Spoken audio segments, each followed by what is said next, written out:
Members, this is the appointed time. We have a quorum. Welcome to the meeting of the panel on information technology and broadcasting. We will elect a chairman for the 2026 session. The Secretariat has issued a notice to inform members that at the end of the nomination period, only one valid nomination has been received. The member so nominated is Mr. Duncan Chiu. He is nominated by me and seconded by Mr. Robert Lee. As Mr. Duncan Chiu is not chair or deputy chair of any other panel or committee, nor is he chair or deputy chair of any related government advisory bodies according to the rules of procedure and the House rules, I declare that Mr. Duncan Chiu is returned chair of the panel on information technology and broadcasting for the 2026 session. Congratulations. Please come forward to chair the meeting.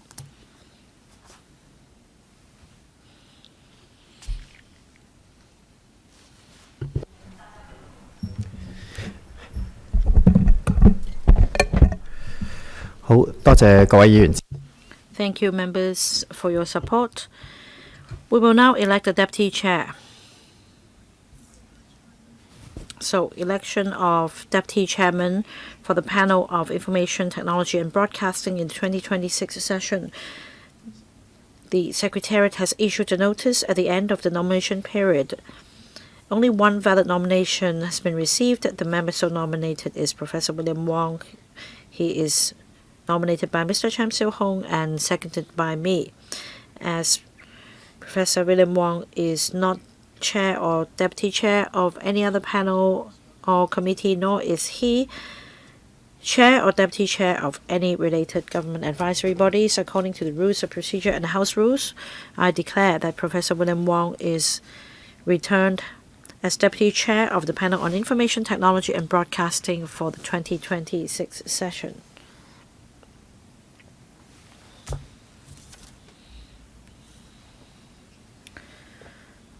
Next, schedule of meetings for the 2026 session. In the 2025 session, the regular meetings of this panel were usually held at 2:30 p.m. the second Monday of each month. So if members agree to adopt the same arrangement, please refer to the proposed schedule of meetings for the 2026 session as tabled. I suppose you have all received that schedule. I'd like to draw members' attention to the following 3 meetings. Having discussed with the government, the February regular meeting will be rescheduled to 10:45 a.m. on the 11th of February, a Wednesday. As for the second Monday in March, it clashes with the 2 sessions. So the regular meeting in March will be rescheduled to 8:30 a.m. on the 23rd of March, Monday. As for the second Monday in April, it clashes with the Special Finance Committee meetings. So the regular meeting in May will be rescheduled to 4:30 p.m. on the 20th of April, a Monday. So please note the changes. Items for discussion at the next meeting. The policy briefing of the ITI Bureau will be held at the next meeting. In order to help members understand the governing tenets, the Secretary for Information Technology and Industry and the Secretary for Commerce and Economic Development, as well as the Secretary for Culture, Sports and Tourism, will brief members on their respective policy portfolios at the next briefing to take place between 9 and 10:30 a.m. the 28th of January. The next regular meeting will be held on the 11th of February at 10:45 a.m. The administration has proposed to discuss Capital Works Reserve Fund Head 710 Computerization, Subhead A007GX Block Allocation, New Computer System, and the estimates for 2026-27. Do we agree to discuss this item? All right.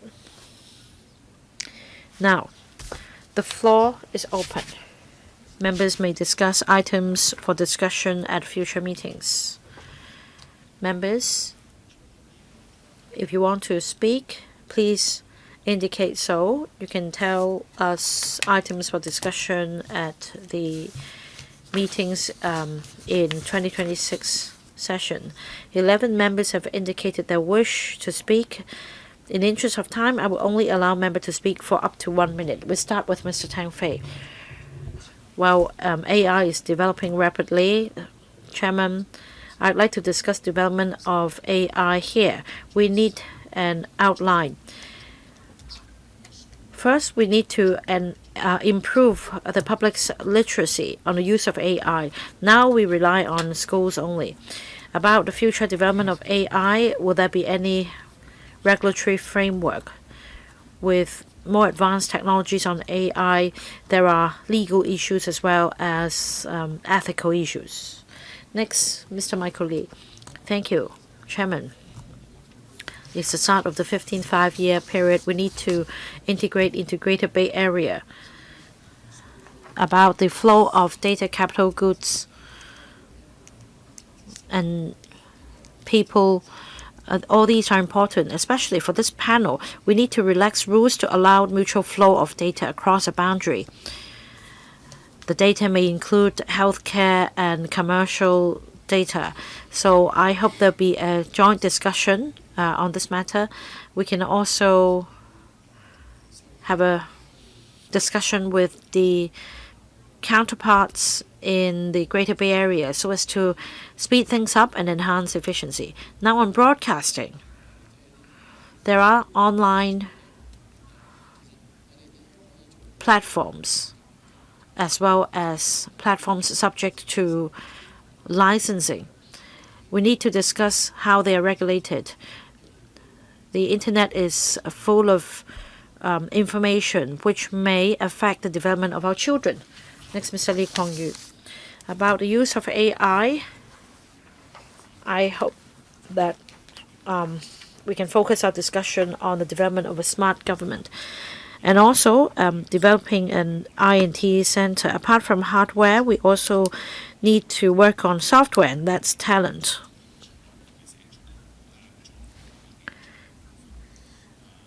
I'd like to see enhanced training on I&T professionals, especially for employees. Will there be a subsidy scheme for employees to receive I&T training? Next, Mr. Nick Chan. I'm concerned about local film production and support for the relevant industries. As pointed out in the policy address in the coming year, the government will support IP financing. So I want to have a discussion of these items. Generative AI, that's another point. Things are developing very rapidly, and that people use deepfake technologies is really confusing. Will we mandate the use of a watermark for AI-generated data? Thank you. Mr. Kenneth Fogg. In 2027-28, the 3 free-to-air TV stations will see the expiry of their licenses. I see that they have submitted the renewal applications. Now, I'm not so much concerned about the nitty-gritty of their renewal process, but rather the future development and the relevant regulations. Now, the TV stations are struggling. Support should be given for them to tap new markets. So it's not about regulation, it's more about the overall philosophy that there should be a discussion here to help TV stations tap new opportunities. Next, Mrs. Grace Chan. Thank you, Chair. In face of the challenge of population aging, we need to consolidate services. So that's about the flow of data. I want to enhance the data connectivity. Right. Next, Mr. Chen Xiu-hong. Thank you, Chair.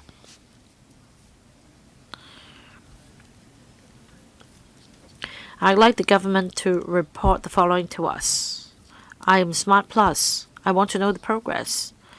At the end of last year, over 4 million users have signed up for I'm Smart. I want to know more about IM Smart Plus as well as the corporate ID, that is the corporate version of IM Smart, about facilitating flow of business data as mentioned by Mr. Michael Lee. In 2023, the government signed an MOU on cooperation in the Greater Bay Area to promote the flow of data with the cyberspace administration of our country. So I want to have an update, and I want to know whether there are more cooperation measures.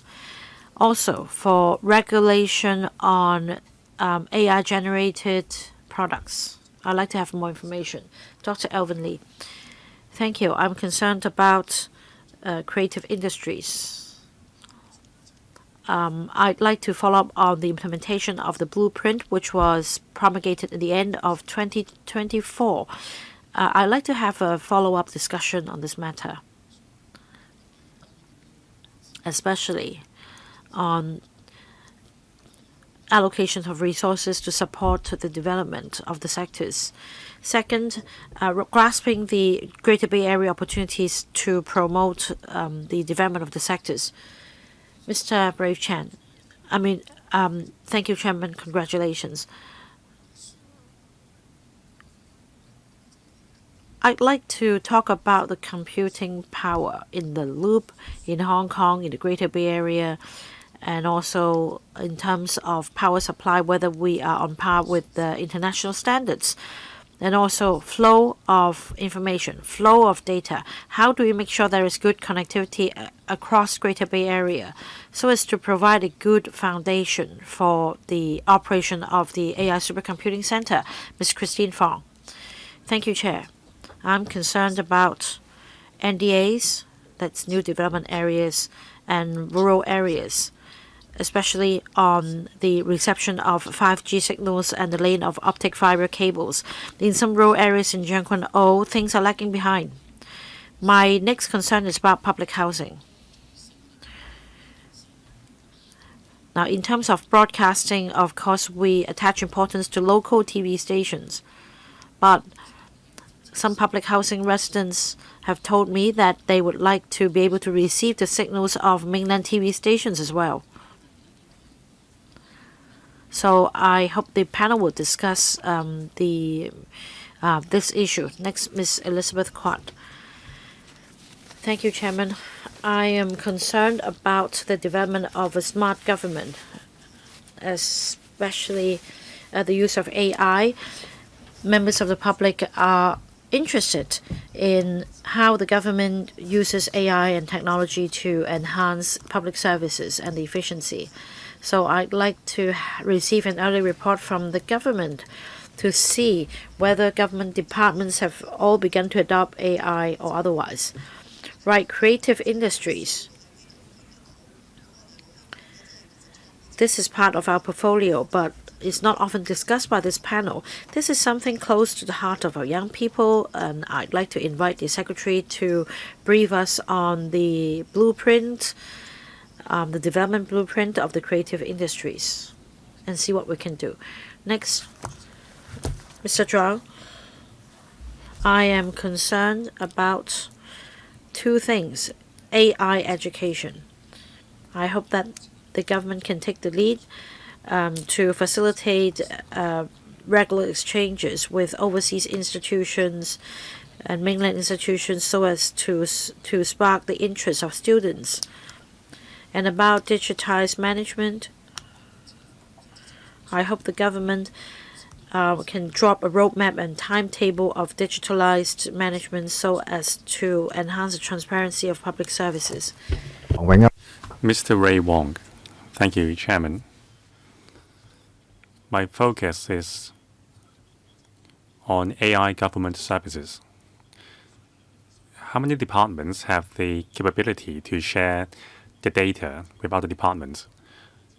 And how many workflows can we automate so as to greatly shorten the time for processing and approval?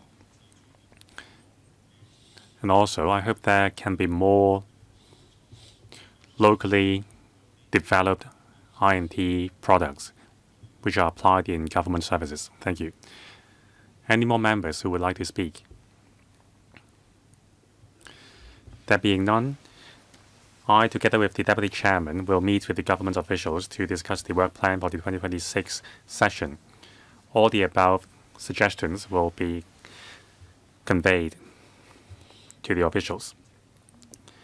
I remind members that at the House Committee meeting last week, the Chairperson has briefed members on the principles behind establishing subcommittee to study policy issues under the House Committee or panels. It is agreed that the House Committee would consider the priority of these subcommittees after receiving proposals from members. If you need to establish a subcommittee to study policy issues under panel to study certain matters of public interest, please submit the proposal to the Secretary by 5 p.m. Friday, the 6th of February. The proposal should include the terms of reference, work timetable, and work plan of the subcommittee. And please be reminded that subcommittee to study policy issues under panel has a member limit of 20. It must include more than half the members of the panel, and non-panel members are allowed to join, but the number cannot exceed that of panel members. Next item, any other business? There is no AOB. Meeting is adjourned. Thank you.